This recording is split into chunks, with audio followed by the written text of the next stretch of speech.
not confuse anybody, right? This is still a custard, bakeable custard. Okay, guys? So we're going to put the sugar and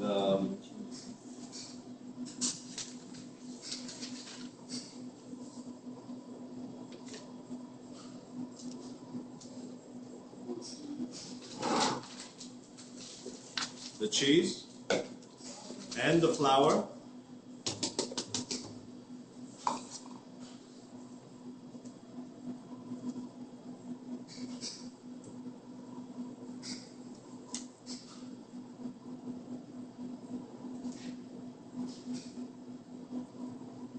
I like cutting the cheese.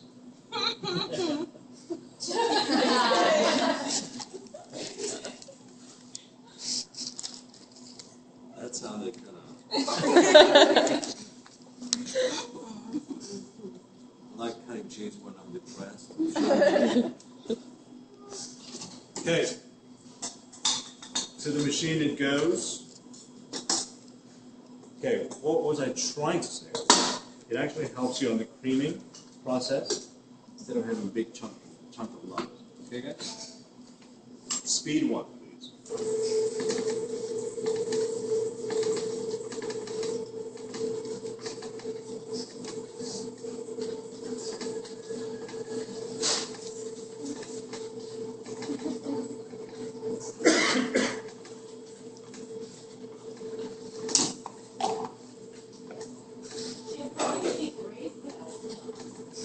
Where can you get bread flour from?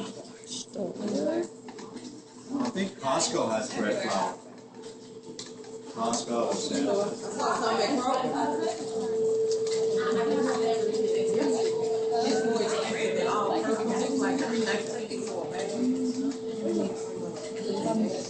Oh, we're so excited. I was just like, I got bread flour. Bread flour. That's funny. A regular paddle.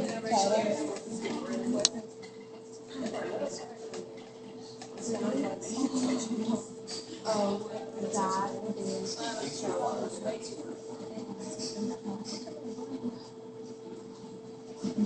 Yeah.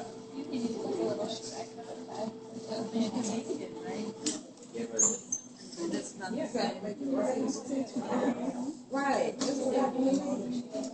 The cream cheese will not be left out for you.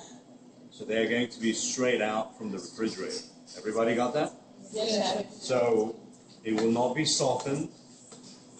So you're going to have to work your way until it actually starts softening here. Our next move is going to be to actually watch this so that it's smooth. So you don't have any lumps or anything like that. So continue your scrape, okay? Do not add anything else until everything is nice and smooth. And when it is smooth, we are going to add the sour cream.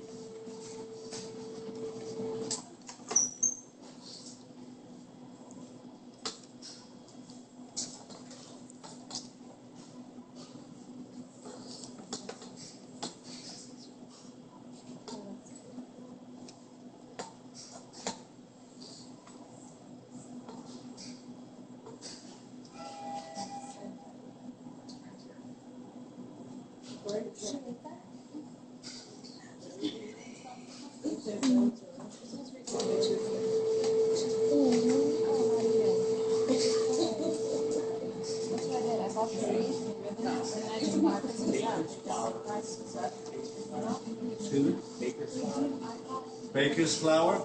Baker's flour is considered to be a baking.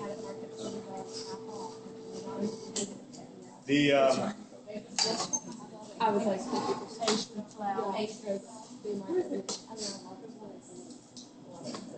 but I just got the wreath and then I got the ornaments and I tied them.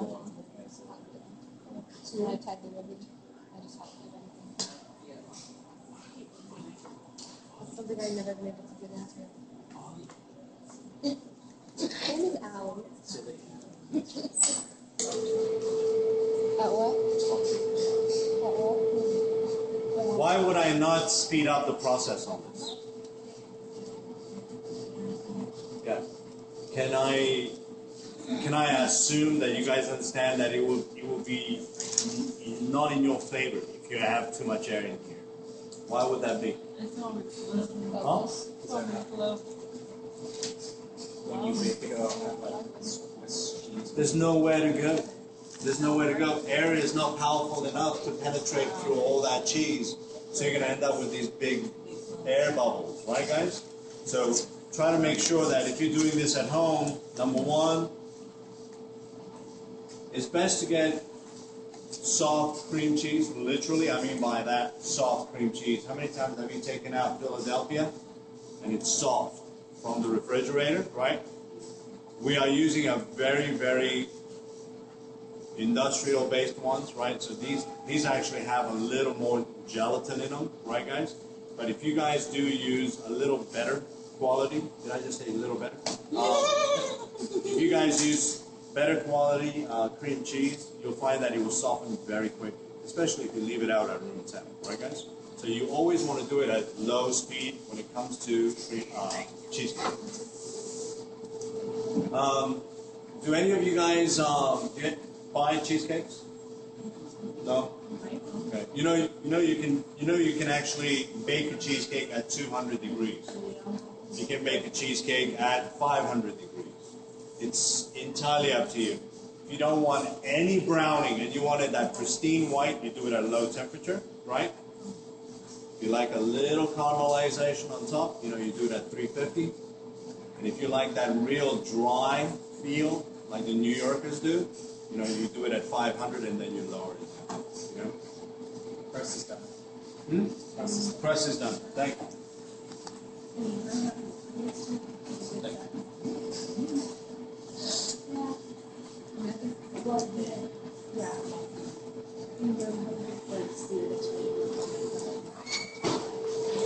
So you guys won't smell anything burning or anything like that, right, guys? Okay, so that's going to be the key. And more often than not, you can tell that you did your proper job because it pulls away from the side just a little bit because it tightened up. Okay, I'm going to do another scrape.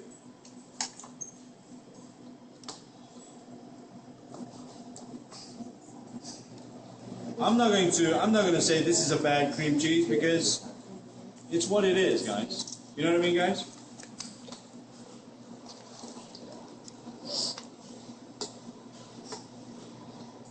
A bad cream cheese will be the one that has like mold on it. You know what I mean, guys? So we got this particular type of cream cheese, and we're going to make the best of it.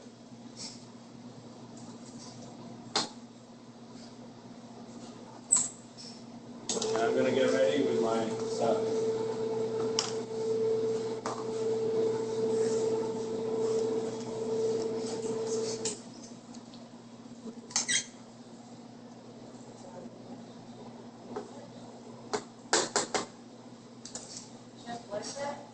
Sour cream.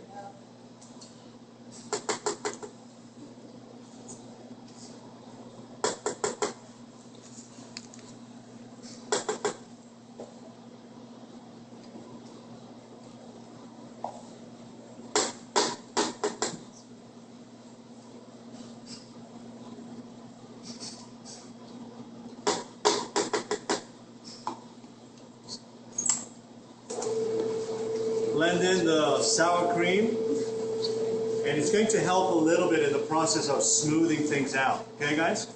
It's going to feel a little slippery at first, just from the sheer nature of the sour cream, but allow it to work its way through.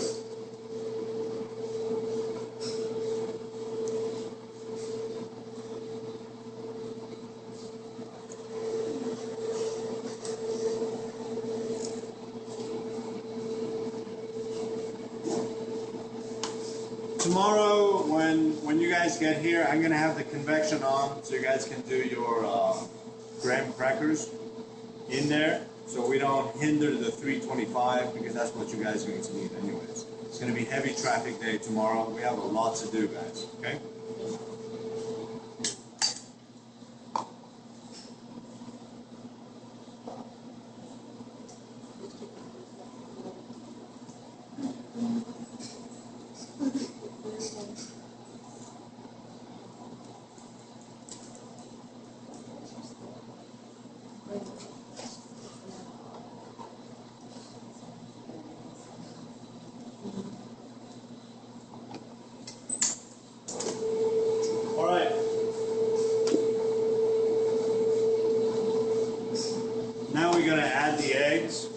by one. We're not going to just dump it.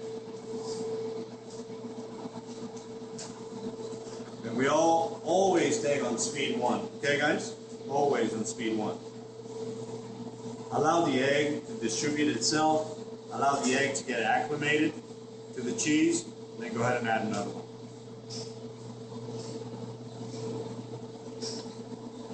My cheesecake is going to be a little gray. It's scraping the bottom of this bowl. Yours is not going to be gray.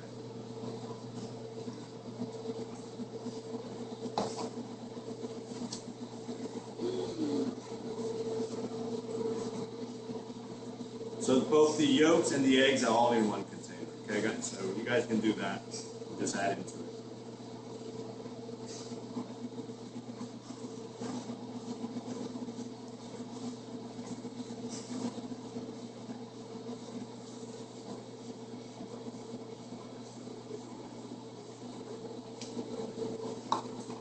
Before it continues any further, I'm just going to go ahead and give it a good scrape.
We're going to add the vanilla extract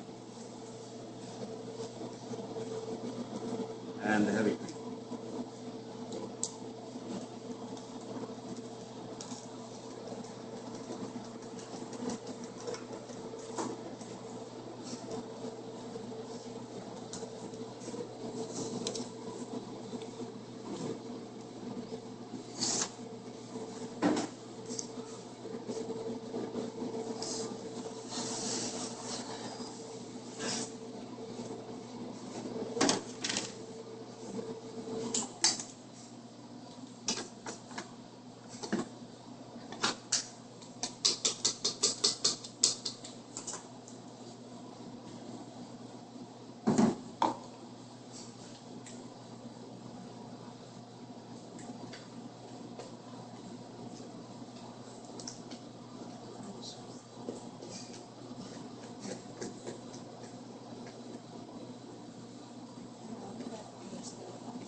Okay, and then place it in here, all of it.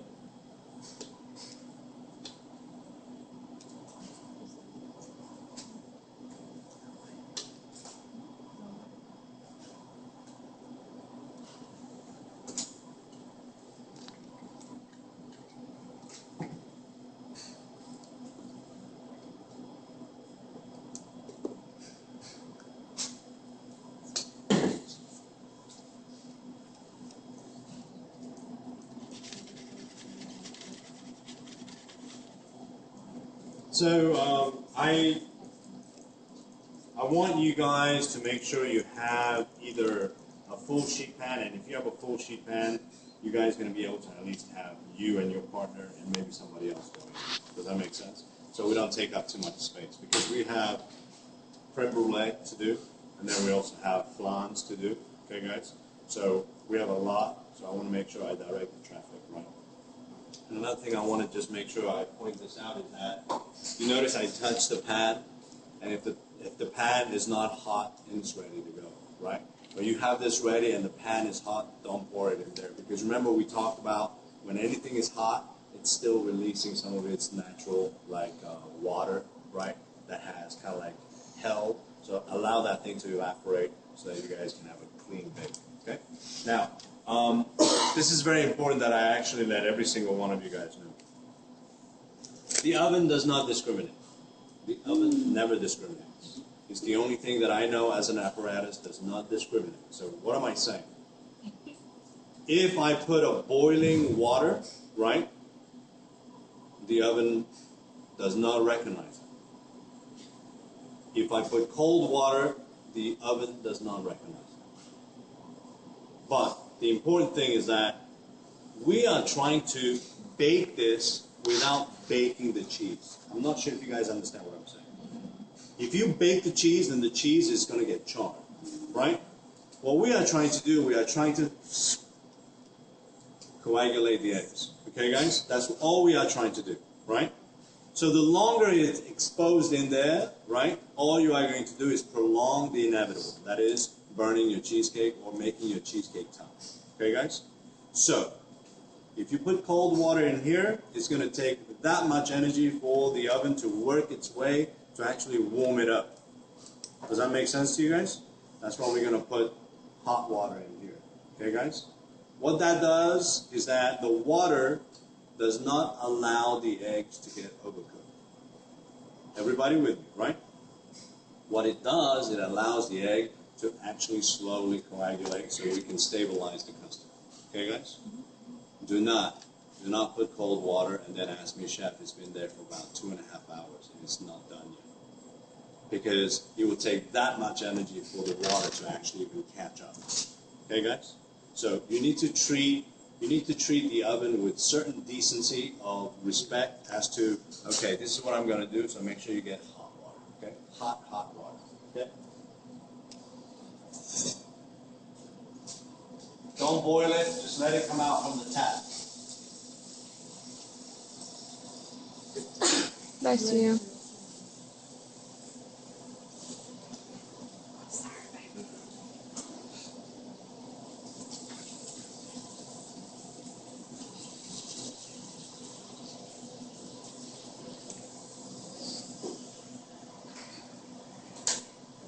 The good thing about the tap water here is that it's, it gets pretty hot, okay?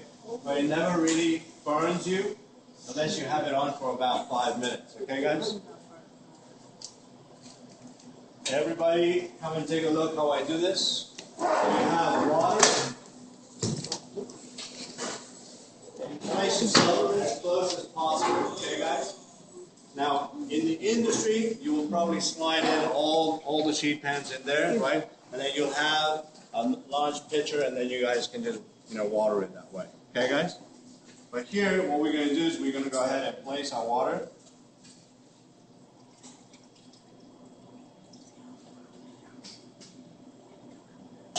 Okay.